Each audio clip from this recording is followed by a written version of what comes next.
Okay, we are going live, and I am sure people will start to join us um, shortly. Um, okay, I'm going to chat while people join us. Um, Let me say, I Okay. promise to actually go on LinkedIn and see, make sure we are showing up. Yep. Okay, we are definitely showing up here on LinkedIn. It looks weird to see both of us on. I'm looking at two screens. All right. All right. We are broadcasting. Okay, I'm actually seeing numbers on LinkedIn. The numbers on LinkedIn are actually going up. We don't see it here yet on our screen. So as people are joining, welcome. We will introduce ourselves shortly. Obviously, the first few seconds of people joining takes a little while, but I'll speak for both Melissa and myself. We are super excited to have this conversation. It is still Women's Month, right? Still March all across the world. And when we first envisioned this, I don't think we necessarily thought about that alignment, but it Mm. worked out perfectly. So, as we are celebrating ourselves as women, and I feel kind of special that we're creating a unique space for not just women, but Black women on Mhm. LinkedIn's platform this evening. So Mhm. I think that's also something to celebrate. Okay, the numbers are going up, Melissa. So it probably makes sense Okay. for us to go ahead and introduce ourselves. Melissa and I are going to, we have specific things we want to make sure we share with everyone, but we also left room for some impromptu shared experiences as well. So we're going to kick it off with introductions, and then we will jump in with a little bit of storytelling that we both feel are going to be is going to be extremely useful, not just for you, but also for each of us to hear the other story. And then we want to hone in specifically on today's topic with about executive presence for Black women. So that's kind of how we've structured today's event. Um, if you have questions, some of you, I've had hit or miss experiences with StreamYard. You may be able to put your comments directly in the StreamYard event chat, or if not, then we invite you to use, if you have any trouble with that, we invite you to use the chat room, or not the chat, the comment section on the original LinkedIn event. Melissa and I will Mm. be looking at both places to kind of keep up with everything. So, Melissa, do you want to introduce yourself first? Yes, absolutely. So, good Great. evening, everyone.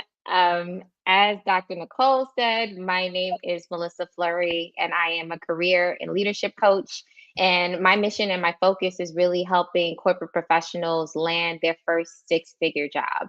So that means your leadership job, your middle management job, but making sure that you're in a career that's aligned with your career aspirations and getting the salary that you ultimately really worked hard for, right?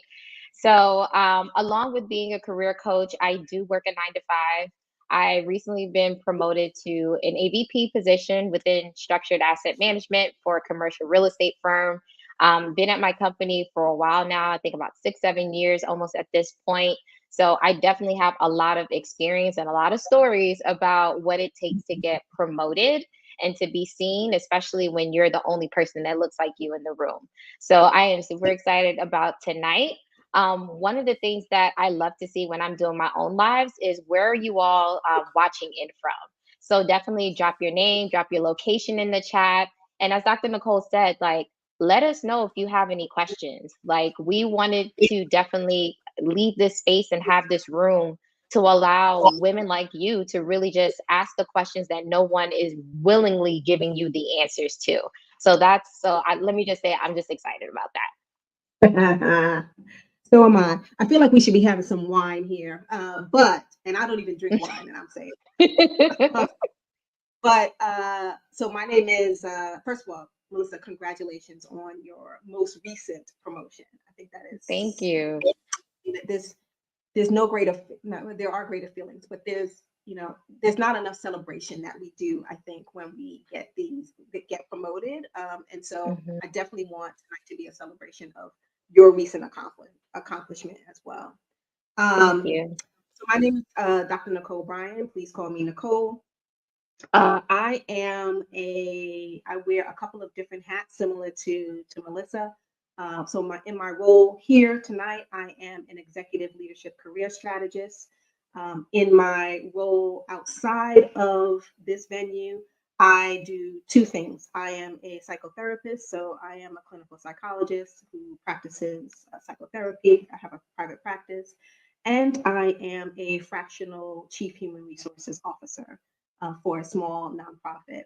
Um, as you can tell, I love to be in a variety of different settings and doing a variety of different things, probably like many of you do as well. Mhm. I think it's the beauty of how careers have evolved from, staying with one organization for 50, 60 years to now being able to, if you want to, have multiple careers within your entire lifespan, including simultaneously, right? Working in different venues, different settings at the same time.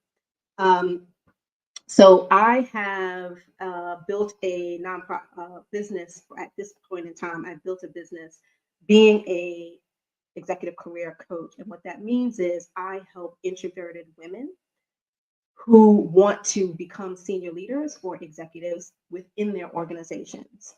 So you may hear and see and work with, frankly, other career strategists and career coaches who will help you find a new role at a new organization. I actually specialize in helping you stay in the Mhm. organization where you've already put a lot of time and effort in and blood, sweat, and tears, and help you move up in that organization so that you can become the decision maker, you can become the person who's putting down strategy, and you could be the one creating your leadership legacy in the space which you have developed. So that's what I do. I have had I don't know if this is a good thing or not a good thing, but I have had the distinction of being promoted 14 times within a 20-year career span. And so, like Melissa, I do have experience, and hopefully, both Melissa and I will be able to bring some of our not only experience but wisdom in terms of what we've been able to work with others and help them get promoted into today's conversation to serve you better. So, thank you all for Mm. being here. Okay. Okay. All right. So with that said, I think I nominated Melissa did not say she wanted to do this, but I nominated Melissa, given that her promotion is so recent, to kind of share kind of what that was like, right? If our purpose here today is to talk about specifically the Black woman's experience of being present or exuding what the industry says is presence within our work lives, but also trying to do that to an end of getting promoted. Hopefully, Melissa, I'm putting you on the spot, but if you can share a little bit about your most recent experience so that we can learn from it, and then I will in turn do the same. Yeah, absolutely. Um, so I think my most recent experience is really just a byproduct of the first time I was ever promoted. So when I began my corporate career, I just was under the assumption, or at least what I was taught by like just school and my family was you just work hard, you show up first in, last out, and your work will be recognized, right? And so I found early in my career, the only thing I was recognized with was like these 3% increases, these 5% increases, even though my year end reviews were always stellar. They were excellent, they were exceeds, but it never seemed that they would look at me to be in a leadership position or move up to that next level.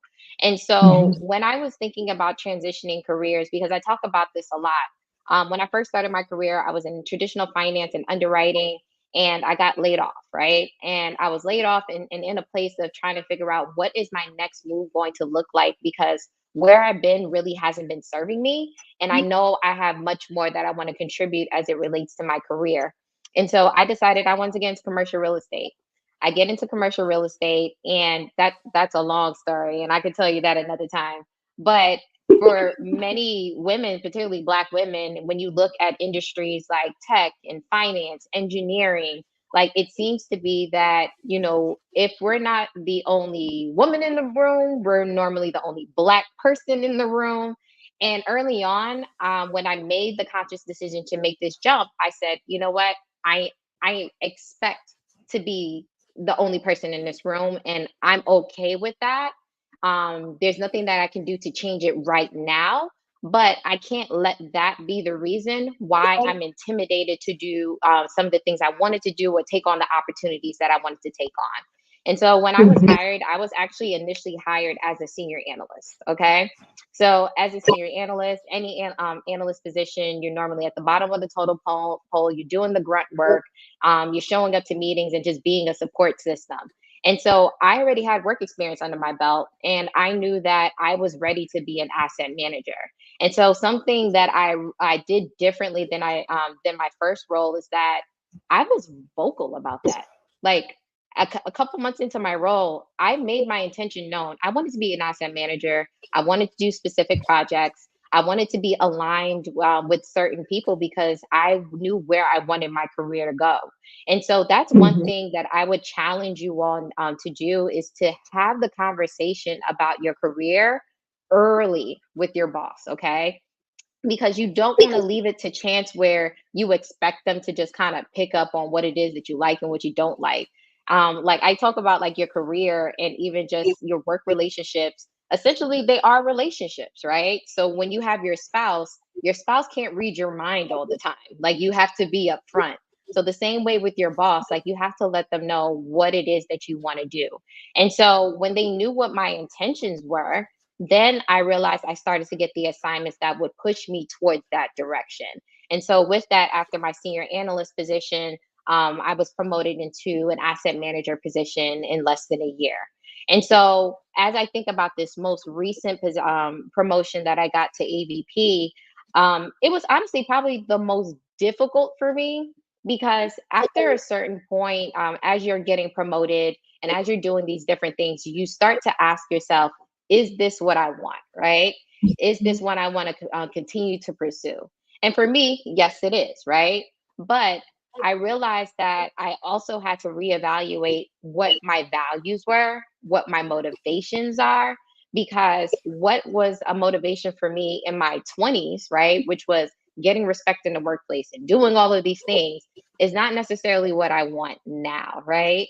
And so when it came to this most recent position, recent promotion, one of the things I talked about is, yes, I want to get promoted, but these are the things that I want to do. And also, these are the things that I don't want to do. Right. And when you've established a reputation, your superiors or your executives are going to take that into consideration. Because one thing that I'm realizing, like, especially in this job market with a lot of organizations, is that they would rather keep the talent that they have than having to spend the extra time and resources, than to go out and find new talent and retrain them for the position that you're in. And so I would definitely challenge you all, don't wait till your mid-year reviews, don't wait till your year-end reviews hoping that you're going to get promoted, but start having impromptu conversations now, because that's going to set the foundation for the rest of your career. Okay, there were a lot of gems that you actually just dropped in that conversation, and we'll circle back in your story. We'll circle back to that. We can circle back to that, but I did have one question because I think it's a question that many people will be thinking about. Meaning that I think the advice that you gave in terms of making sure that we talk to our boss and be kind of transparent and explicit Mhm. about what we want for our careers. Some of us have really good relationships with our bosses. Some of us, I know throughout my career, I've had great bosses, I've had shitty bosses, and then I've had in between. Right? I've had indifferent bosses.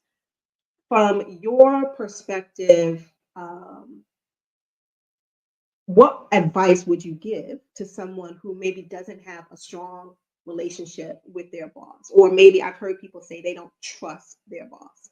Is there any way that you would advise them to approach having that very important conversation, frankly?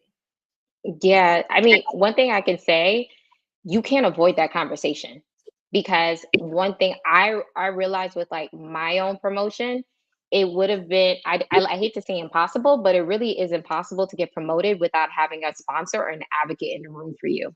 Okay, like I realized that my bosses and my sponsors were the reasons I was able to get the opportunities that I wanted, the titles that I wanted, and just the overall situation that I wanted.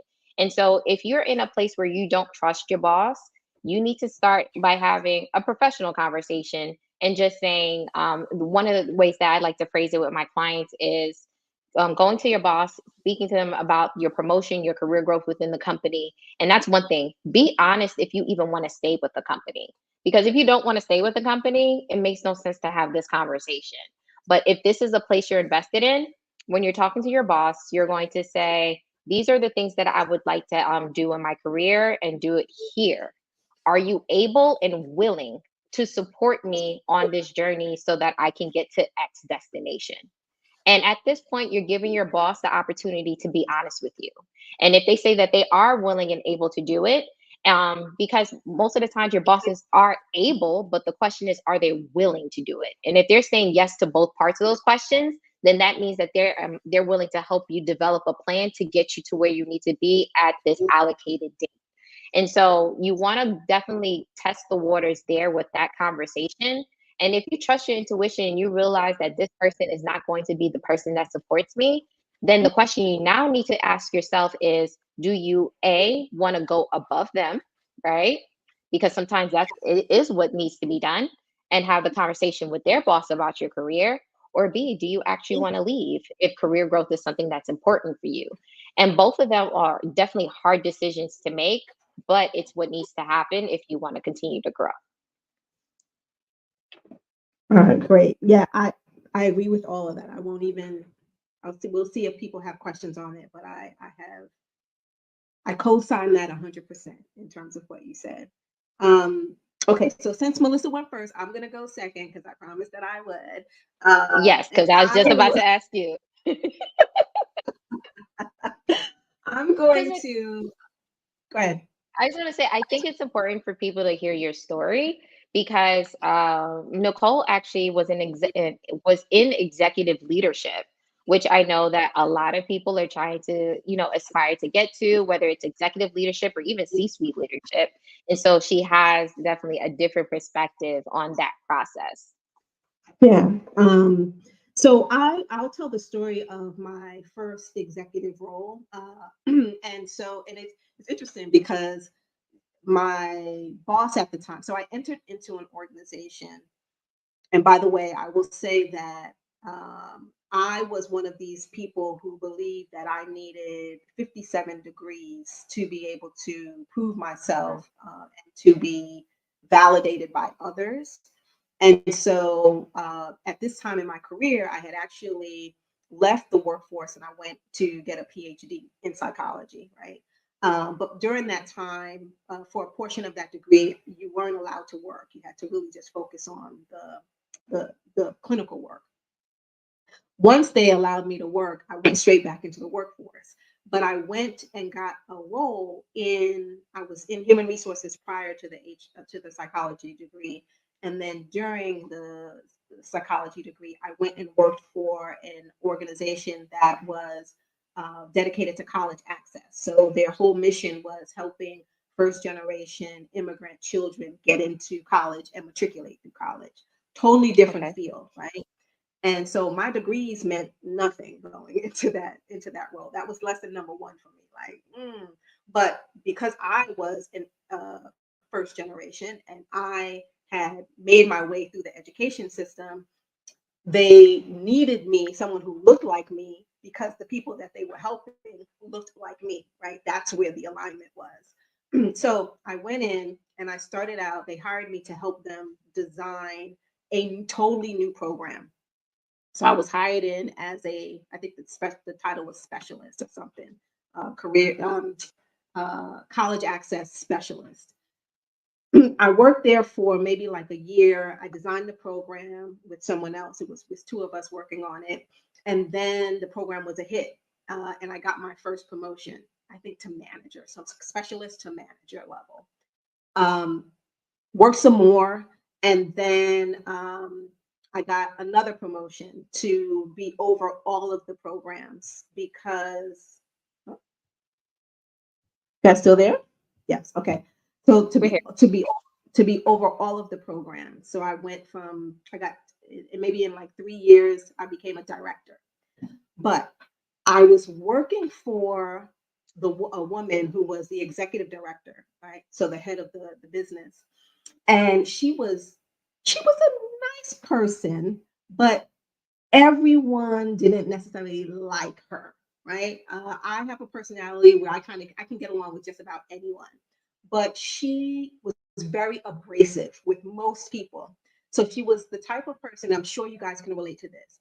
She was a strong leader and in some areas, like fundraising and public speaking. She was excellent at public speaking. But in terms of managing people and like managing the day-to-day work, that just wasn't her strength. And so I saw it as an opportunity. I'm like, listen, there's this big gap, right? People don't want to work for her per se. They want to work for the mission, they want to work for the organization, but don't want to report to her. And she's not really good at people management. And that just happened to be my C level. Like, I'm like, oh, I can do that really well. Probably not as good as her in terms of fundraising, but I could do that piece really well. And so by that, I was there for like I said, 3.5 years. And it was the first time that I made a pitch for the for a role, right? And the role did not Mm, exist. So I literally had to put together a business case for why I thought this role should exist, how it could support her in her objectives, how it could serve the whole organization, and why I, Nicole, was the right person for this job, right? Because the last thing I wanted was to pitch for this role and they go hire somebody else to fill it. I was so nervous doing that. I knew I had to do it, but I was really, really nervous because who the hell was I coming into this organization and saying, I think this should happen? Change your whole org structure and put me in that executive role. But I made the pitch. I put my big girl panties on. I rehearsed the hell out of it for like weeks. And then I made my pitch. Not only did I have to make the pitch to her, but I had to make the pitch to the board of directors as well. mhm. So and then I got it, right? And I stayed there for another 3 years or so. In that, I was in the number two role within the organization. But all that to say, there's different ways to create space for yourself. I think for me, I would say, in addition to what Melissa has already given, I think, particularly when you're going for a senior leader or executive role, you have to be strategic.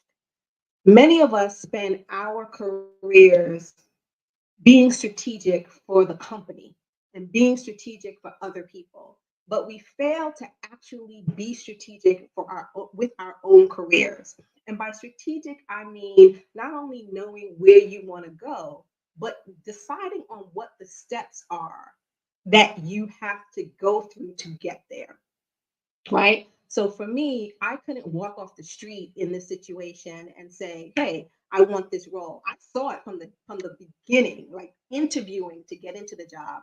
I saw that there was a hole here. I didn't know how to fill it, but I saw that hole. If I would have made any type of pitch or even shared my idea at that point in time, I'm sure they would have been like, "No, thank you." But Mhm. because I took the time to like analyze the situation and understand the business, that's another point that I would say when you're looking to go into senior leadership or the executive level, you can't just know your function or your discipline or your subject matter area. You really have to understand how what you do fits into the bigger picture. Because as a senior leader or an executive, you're not just making decisions for your specific group. Everything you do has a trickle effect down and across the organization. So that would be another kind of thing that I would encourage you guys to think about as you're looking, whether you're looking to move into senior leadership within your current organization or you're thinking about going to another organization.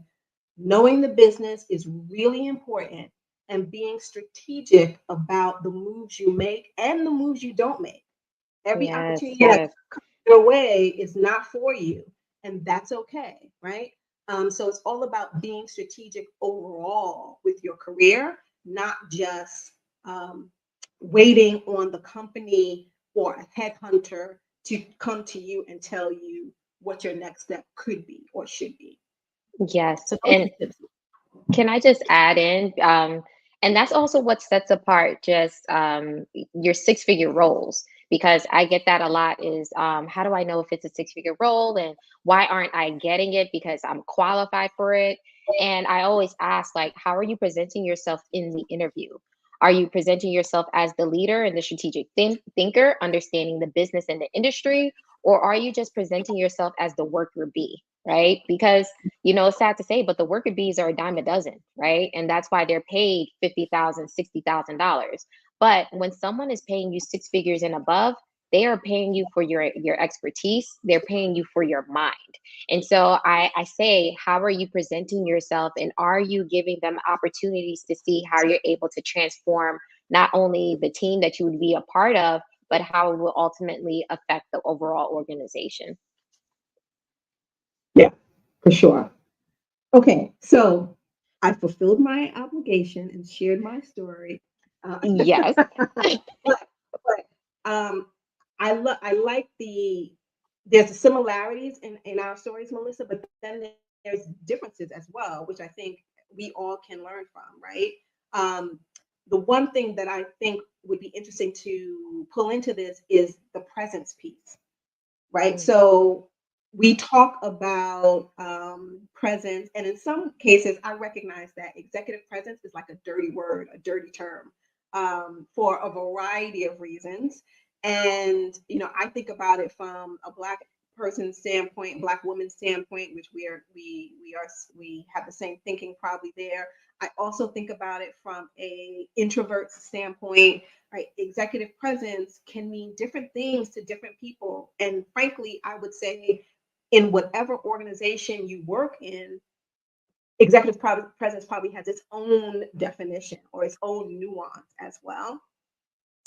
Um, One of the things that I always talk about and say is if anyone ever tells you that you need to work on your executive presence, my number one tip, and we can talk about more on executive presence, but my number one tip is get specifics.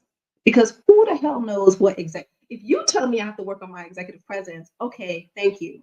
I have no idea what I need to go and work on. I don't know if I agree with you or disagree with you. It's not specific enough. And the truth of the matter is, sometimes you do, when you get that feedback, you do have something to work on, but sometimes you don't. And it's being used as an excuse, or it's being used by a leader who can't find the words to tell you what they really need to tell you, or whatever, right? It's used to right. kind of block you. Let's just be real. So if you ever get that feedback in after a meeting or in your formal performance review or wherever or whenever, do not leave the conversation without getting specifics. Can you give me an example of what you mean by executive presence? Can you tell me when the last time you saw me do that so I can kind of connect to what I was thinking in that moment and make adjustments? What would good executive presence look like from your standpoint? These are just questions that you can ask to kind of pull out the information that you need so that the feedback you get is really valuable. Right. Um, and I find that a lot of people use executive presence, as you said, say it's kind of like as a default for the words that they don't want to say. So Yeah. executive presence can mean you need to work on your confidence and how you present yourself to clients. It could be your public speaking and your articulation. Another way that I've heard executive presence defined is your ability to influence decisions across the organization, right? So yes, so as Nicole said, I think that executive presence is one of those things that you have to get down on paper, specifically how it is you want me to work on it. But for myself, when I was thinking about executive presence and how it would play into my career, the number one thing I had to work on for myself was my confidence. So I Mm. am definitely a person that hides behind my work. I just really felt like I just have to work hard. And I think that that's just the experience of just Black people in general, is that, and especially Caribbean people, is that you just work, work, work, work, work, right?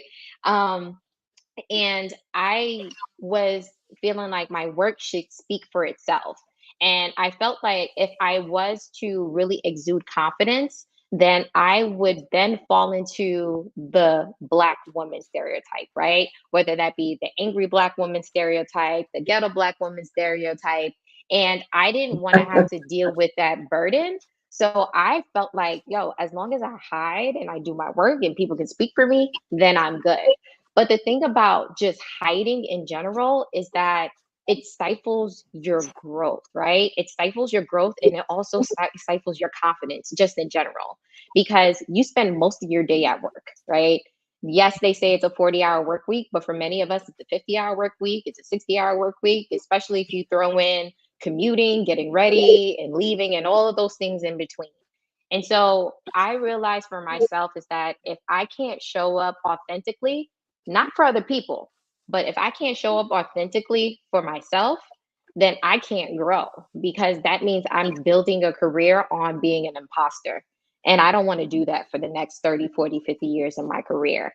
And I felt like I needed to really get rid of this thing of having to represent what a Black woman looks like or how a Black woman should act if I wanted to grow. And so I started to just do things in general. And it's funny, it started off with like the external things. Like I realized, you know what? I'm going to start wearing what I want to wear. Now, when I say I want to wear what I want to wear, I ain't saying I'm pulling up in my brunch outfit, right? But what I am saying is that if I want to wear color, I'm going to wear color. If I want to wear patterns, I'm going to wear patterns, right? And I'm also Yeah. not going to apologize for that. When it comes to my hair, I am so grateful we're in a place where natural hair, and it's sad, natural hair is starting to become acceptable in the workplace. But even when it became acceptable in the workplace, I still was hesitant to do it. Why? Because I was afraid of, oh, what are these braids and what is this afro and all this other stuff. And for me, it's just like I'm going to deal with it when it comes, but I cannot ruminate over what might happen. Like I realize authenticity is just showing up, right? Not preparing to show up, right?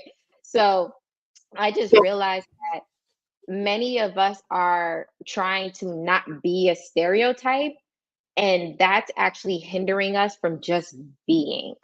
And I can just say, like, where I am in my career is that I can't handle the mental and intellectual capacity of what I do with my career, and also have to handle who I'm not being as it relates to myself.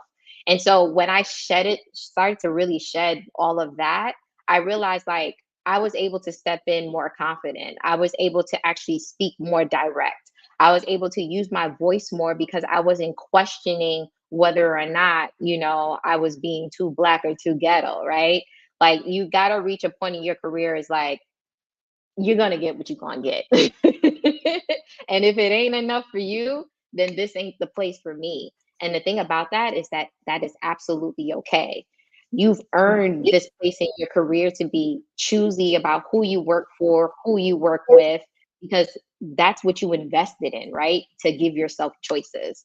So I feel like I went on a long rant there about executive presence, but I No, just no, I think everything that you said is really important. And when I think about you know, we call it executive presence, but really it's presence, right? So I've heard the Yeah. term executive presence. I've heard the term leadership presence.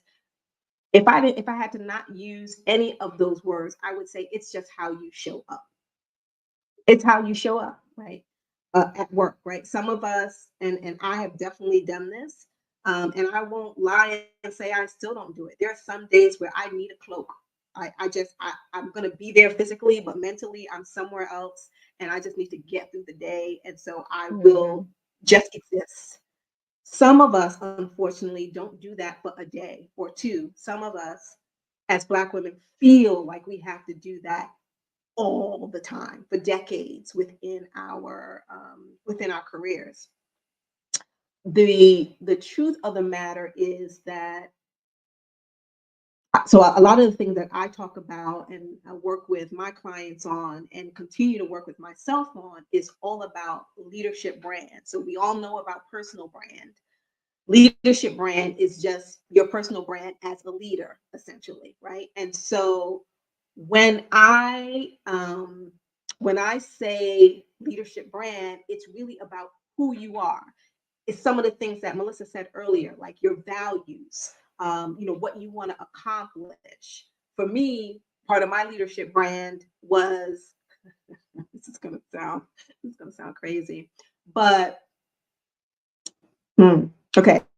So I luckily never had the problem of code switching. I never had to do that deliberately, or I should say, I just never did it. Right? I never had the energy to do it. But when you talk to me, I can talk very formal. I'll be very formal, and in the middle of being formal in a presentation, I'm dropping some type of colloquial, right? Some type of street thing, right? And part of my brand, like I didn't, it was second nature. I wasn't thinking about it. It wasn't intentional. That was not even strategic. I know I just said we need to be strategic, but it was not strategic. It just happened. And part of my brand became among white colleagues and among Black colleagues that Nicole was the person who, one minute she's talking, one minute she's talking like she has a PhD, and the next minute she's talking like she's from 35th Street in Brooklyn on the corner, just chilling. Like, so that became the brand. And I was embarrassed by that. I spent years being embarrassed by that, unbeknownst to me that people really appreciated it, right? That was something Mhm. that I saw negatively, but they saw positively. And all because in my mind, I had this thing of presence, being executive presence meant that you were completely buttoned up, you were talking a certain way all the time, your hair was coiffed a certain way all the time, you wore black suits, blue suits. I came up in the days of, those black, you wore suits to work. Like that With was the in my, pantyhose. oh my God. I'm so glad we don't have to do that shit anymore. But that's what I had in my mind. Even as the world around me was changing, I wasn't changing how I saw it. I was still holding on to old images and old definitions. Again, I will say you got to know your culture. In some cultures, some company cultures, all that I just described is truly what they expect. And that is how they define executive presence. And you get to decide whether or not you want to conform to that. Doesn't mean you have to leave. It's just a matter of whether you want to conform to that or whether you don't want to conform to that. Sometimes don't conform it means leaving, but sometimes it means you stay and be the rebel that you are and exist in that environment, right? And thrive in that environment. So all of that to say, the executive presence piece, I think there's probably three levels that you need to be aware of.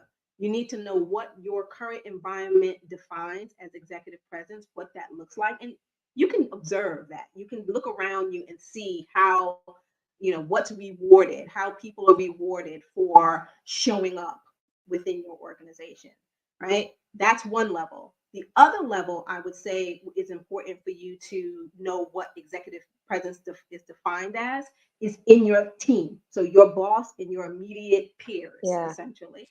And then the third is how you define it. Not that the third is last. I'm just saying there's three three levels. No, I'm not putting it in any order, hierarchy, but those are the three pieces or the three lenses I would encourage you to understand executive presence and what that means. Okay.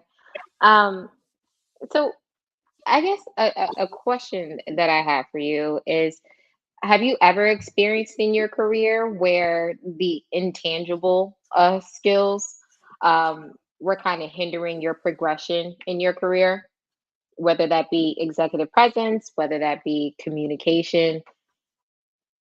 Yeah. So for me, so absolutely. So this is another thing I will say specifically about when you're going for senior leadership or executive presence. The higher you move up in an organization, unless your organization is extremely small, I would say like, 50 people or less, because when you have an organization that's 50 people or less, every role is usually very, very unique, right? Everybody's kind of contributing to one goal, but with 50 people or less, there's very little duplication.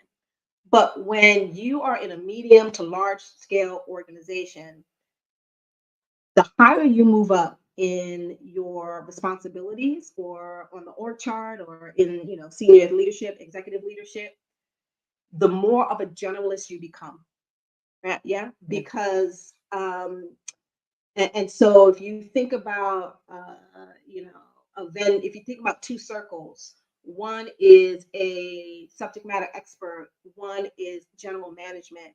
The higher you move up in the organization, the bigger the general management becomes, and the smaller uh, the specialist Subject. Hmm. becomes as part of the role, because you are directing others to do the specialist work. But your role as a senior leader is to understand what that specialist work is and contribute it to the decision making that's happening for large scale issues and strategies and problems, etc.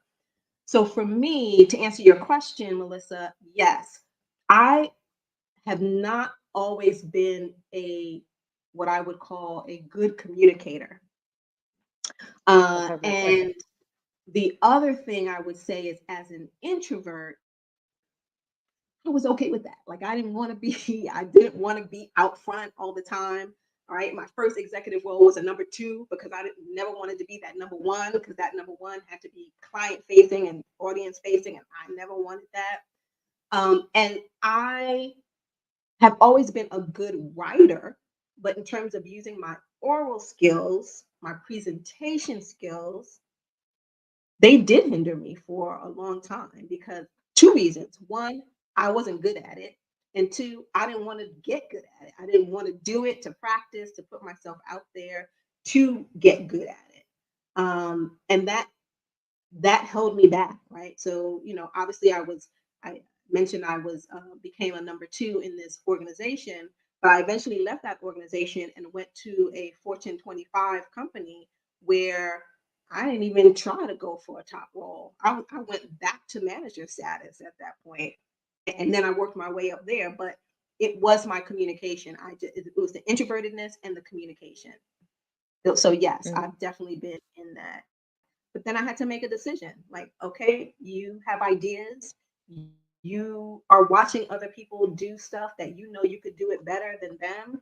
You want to impact, you want to have a broader impact. Like I wanted to help run the HR function around the world in that company, not just in my little department. And I had to make a decision at that point in terms of, okay, are you going to let these soft skills hold you back? Or you're going to get good at these soft skills so that you can make the impact that you want, right? Um, Hmm. and obviously, I made that decision. Yeah, and that's what I kind of wanted to bring it to, is that when it comes to just overall leadership, getting promoted, and just your presence, like I think communication is probably the most slept on skill. And I realized that the first one thing, like Nicole said, is that you need to really survey the landscape of your current company and your current group. Like, see how people communicate with each other, and then also see how your boss is receptive to certain levels of communication. So I realized that there is a different way that you talk to your peers, then there is a way that you talk to a senior manager, an executive manager, right? the executive and the senior management manager have this amount of time, right? So that means you have this amount of time to make the most impact. And where a lot of us fall short is that we talk to senior and executive leaders like we talk to our peers, trying to give all the details, trying to show everything that we know and give all the backstory, right?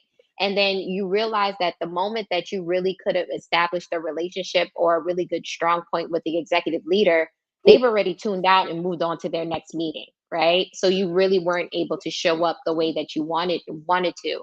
And so I can say for myself is that once I understood how to speak the varying levels of communication from, because I am client facing, so speak how I speak to my clients, how I speak to CEOs, how do I speak to my peers, how I speak to lawyers, and all of these other things.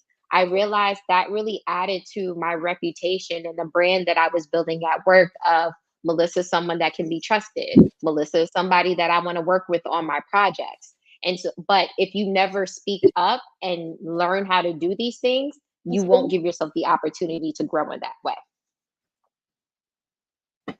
The only thing I want to point out something here because I think that's a very good point. I feel like we talk a lot, and particularly if you spend time on LinkedIn, you're seeing this a lot where we talk about, show up as yourself at work, and Mm. don't. I think I used it to promote today. Don't code switch. Things like that, right? And the premise of those sayings are 100% true, right? And Melissa, you just mentioned it a few minutes ago in terms of just being authentic, right? And I think that is 100% true. But I think what we've been started to confuse being authentic with is this wild, wild west notion of we only have to be one way.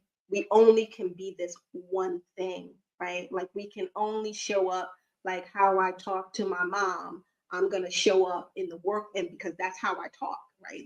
That's who I am. I'm my real self when I'm with mom. So when I go into the workplace and I'm surrounded by all this other diversity, I want to be just like how I am with mom. And Mm. I know this is not PC, but that is bullshit. We are different people. We are the same person. We just show different aspects and different sides of ourselves. No human being is unilaterally the same person in all environments and with all people. The way I talk to my mom is very different than how I talk to my brother, and it's very different than how I talk to my partner. That's just the nature of being a human being. So when Right. you're in a work environment, it's okay if you're talking to your boss differently than you're talking to your homegirl who you go to lunch with, differently than you're talking to the CFO. Like it's okay as long as you are not pretending to be someone who you are not. That to me is with the cut. That's the light bulb that should be going on. If you're not doing that, then you are being authentic. You're just revealing and using a different aspect of who you truly are. Okay, I had to get that off because I keep seeing No, no, okay, and it.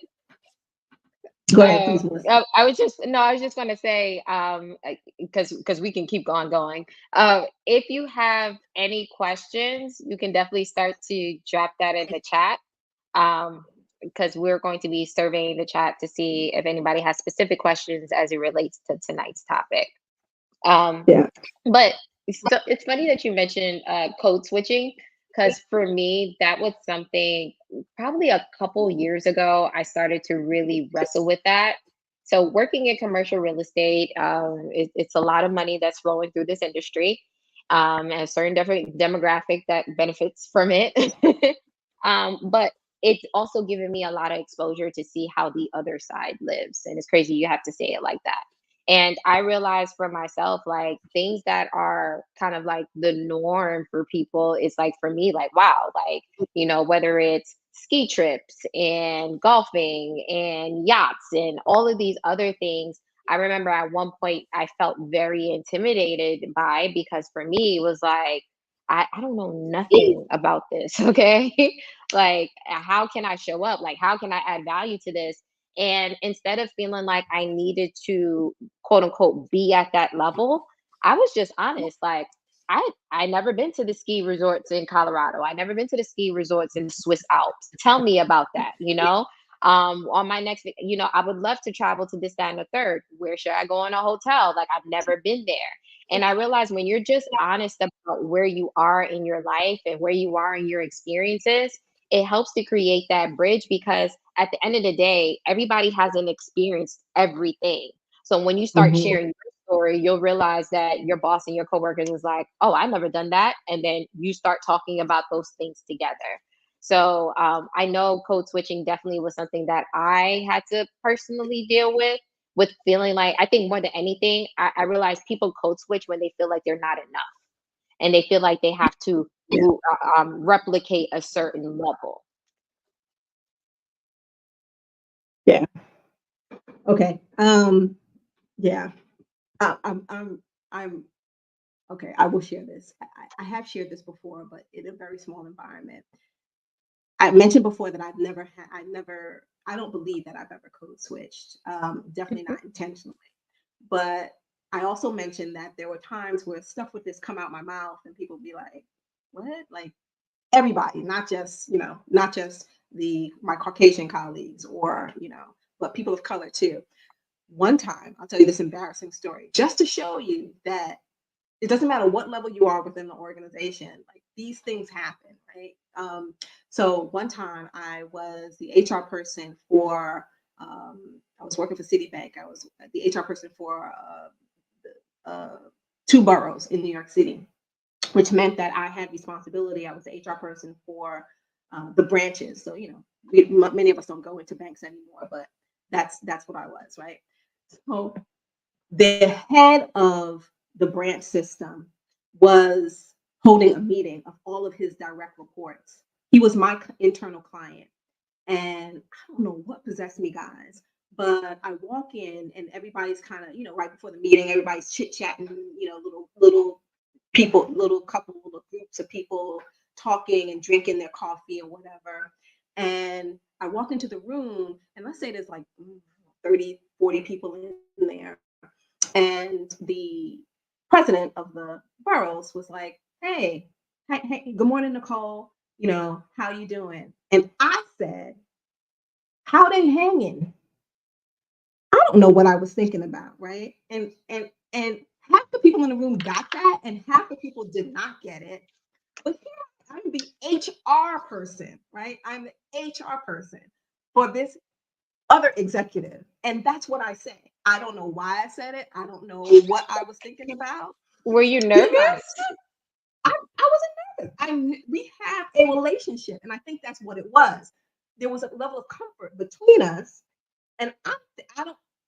Why would I say that? I wouldn't say that to my friends. I wouldn't be like, "Hey, how they hanging?" Like I don't know what was happening, but all that to say, all that to say, if I eh, for me, it's about the relationships that you have, right? Like Yep.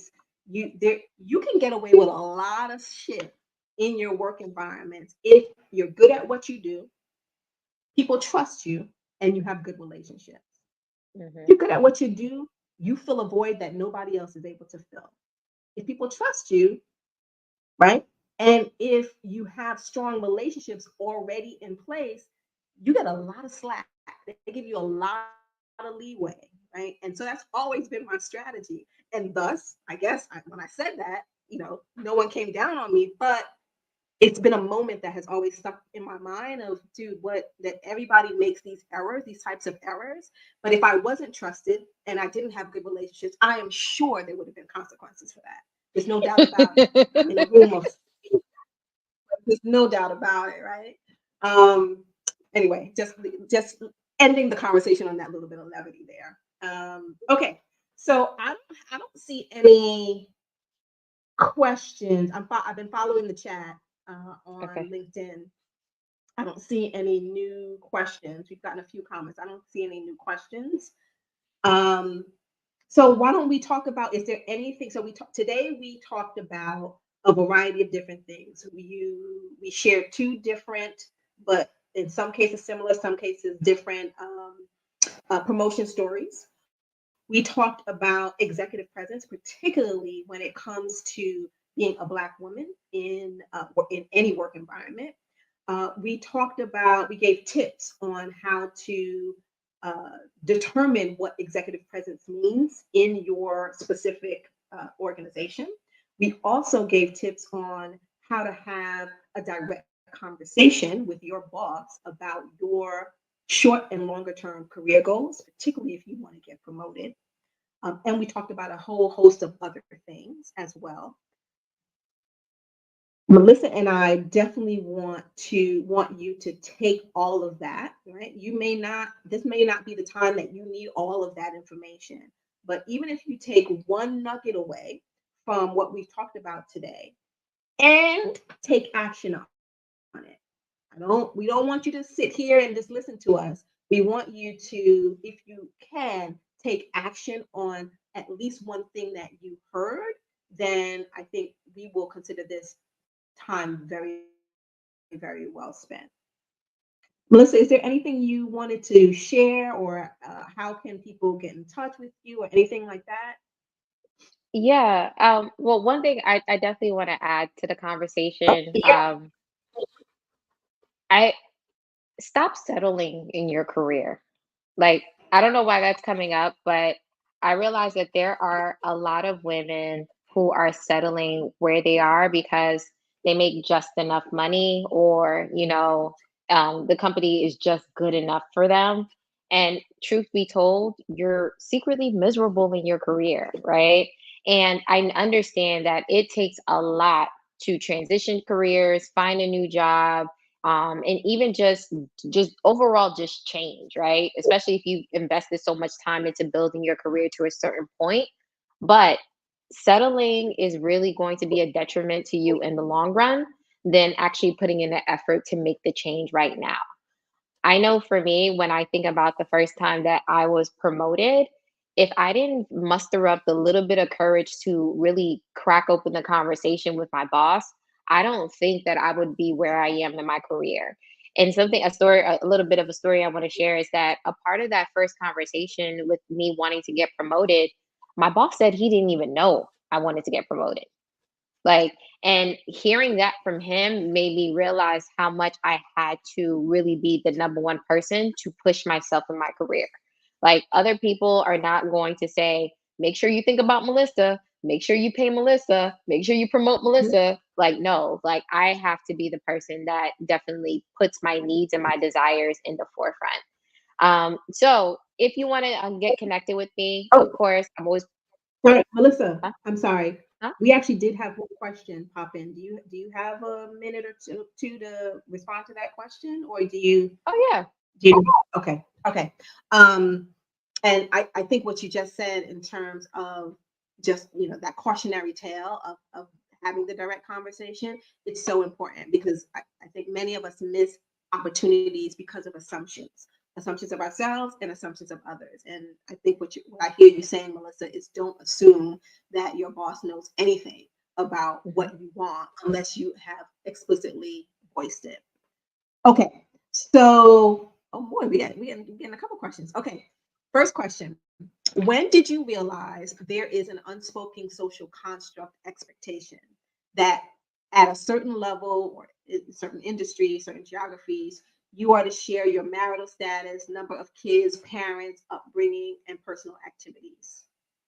So when did you realize that there was a different type of expectation, essentially, where you had to either reveal or hide certain aspects of your who you are?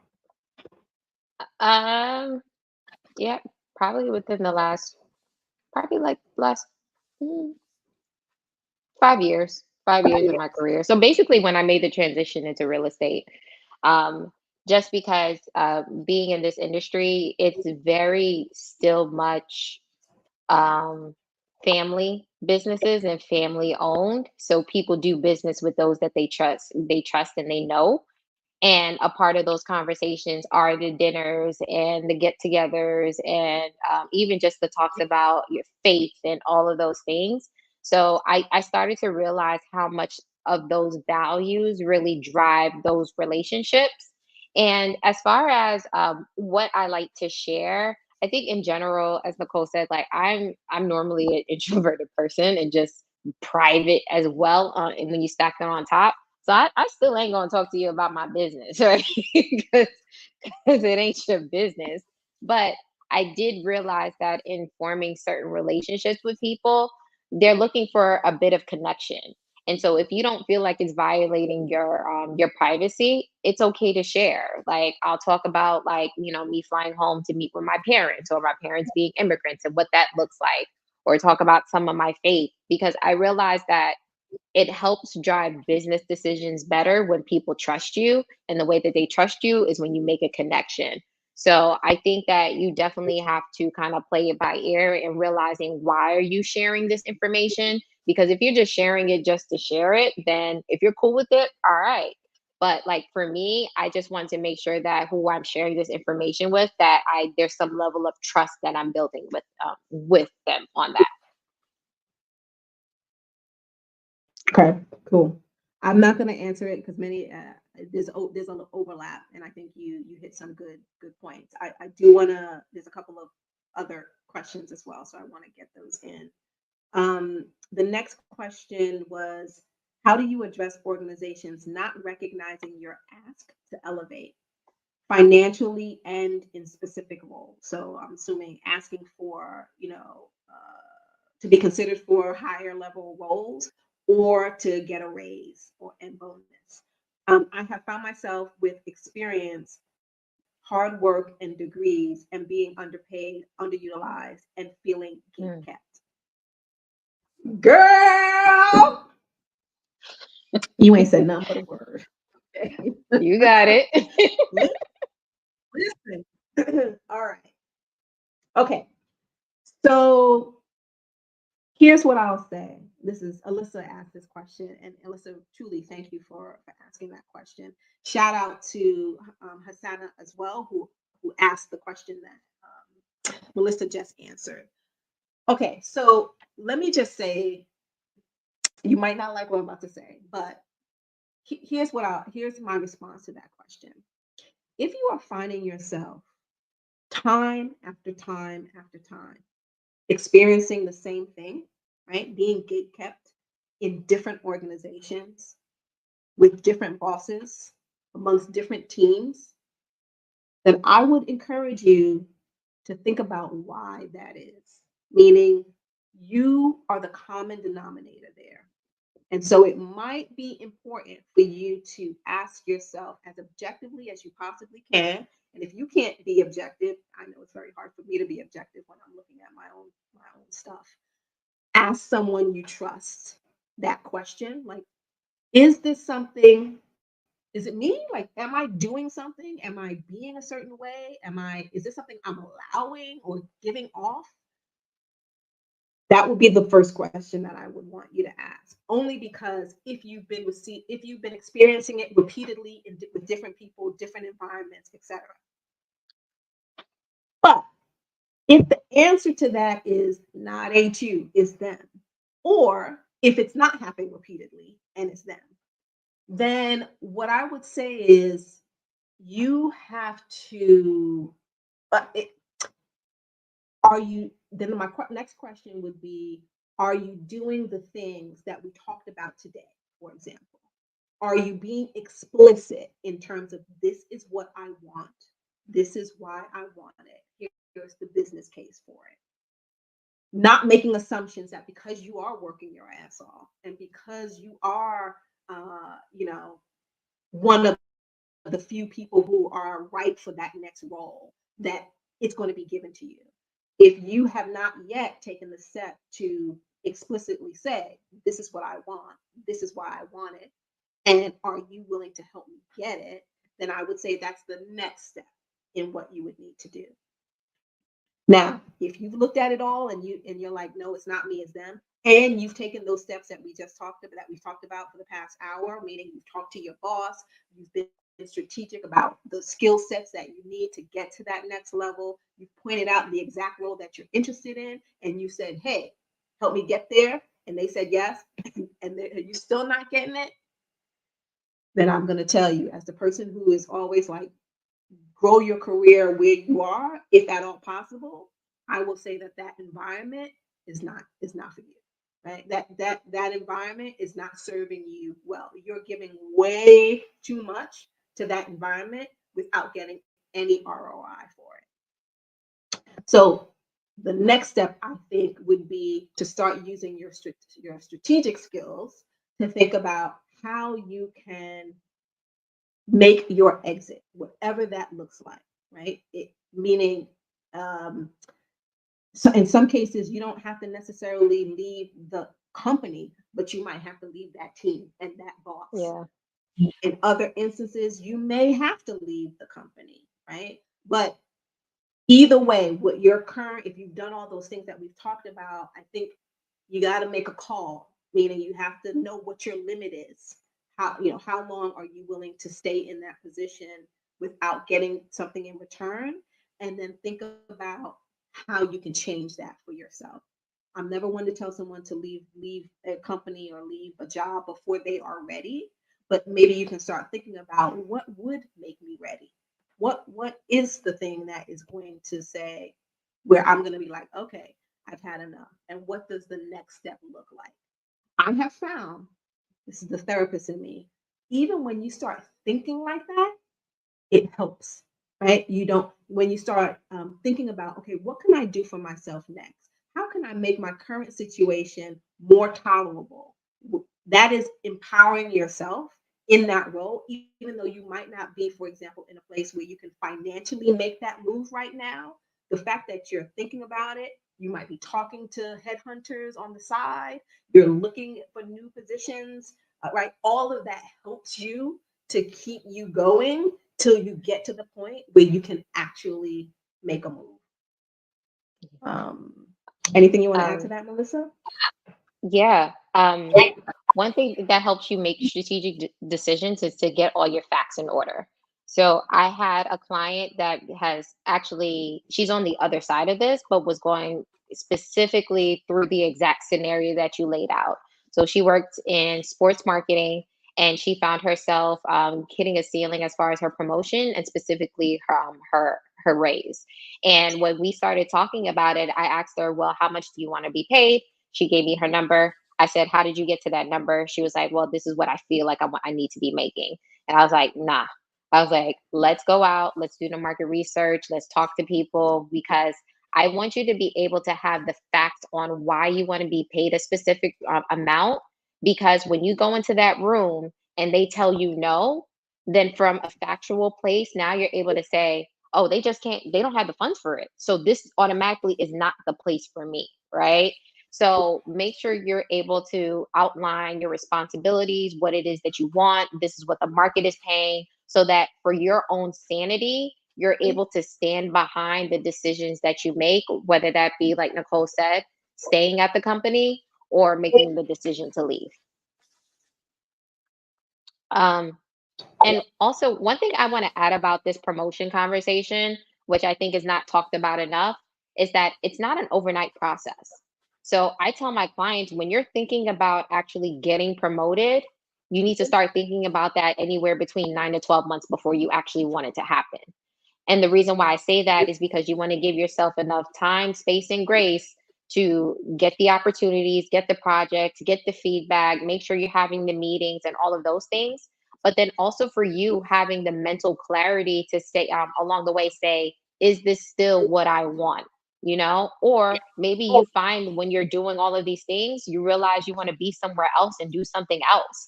And so I definitely say give yourself a good enough timeline so that you're able to experience the steps of those growth of that growth.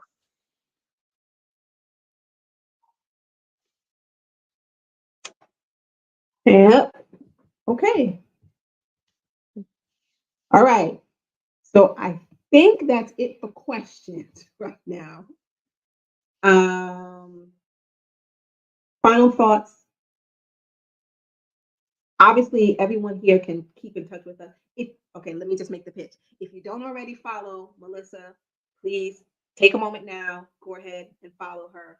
If you don't already follow me, please take a moment, go ahead and follow me. We definitely want to keep in touch with you. And the stuff that we've talked about today are topics that we both cover repeatedly in our LinkedIn content. So definitely do that.